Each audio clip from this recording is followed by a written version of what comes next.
Hi, this is Adam Taylor with the ITS Group. In the last video we took a look at how to download LanSchool, stick it on your network. In this video we're going to be taking a look at how to configure your Active Directory security groups in preparation for pushing out your group policy objects. In order to do this, you're going to need access to your primary domain controller or wherever your group policies tend to be pushed out from. Obviously if you use two domain controllers, one as a failover, then you want to make sure you've got replication enabled for that. To make sure that students can't use the teacher or tech consoles themselves, we have two different security groups that limit access only to users who are in those groups.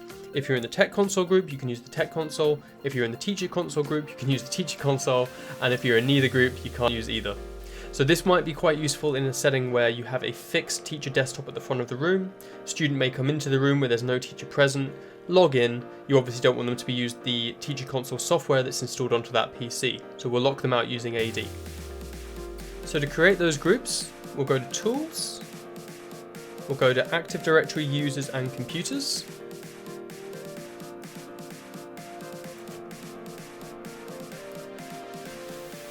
so here we've got all of our students in one group, and we've got all of our staff in another. Now some of these staff are going to be safeguarding, some of them are going to be teachers, some of them are going to be tech, and some of them may even be a mix. So what we want to do is create two user groups and start adding people into them. To do that, you just need to right click, go to New, go to Group, and we're going to call this LanSchool Teachers.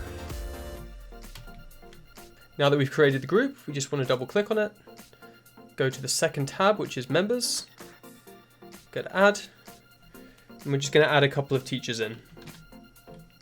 Let's do 1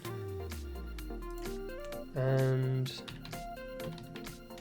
2. And we'll do one more, which is there. Now an important thing to bear in mind here is that the teacher security group is also going to apply to safeguarding staff. They have the same privilege. So any safeguarding staff who are going to be using the LanSchool console really do need to be a member of the teachers group, even if they're not technically teachers themselves. It will just give them the same administrative privileges to be able to access and use the software console. Once that's done, you hit apply, and now we're going to create our second security group, which is for technicians. So go to New, go to Group, and this one's called the LanSchool Tech Console Admins. So that's the LanSchool Tech Console Admins, and again we just want to add someone in here, so we'll go to Members, Add,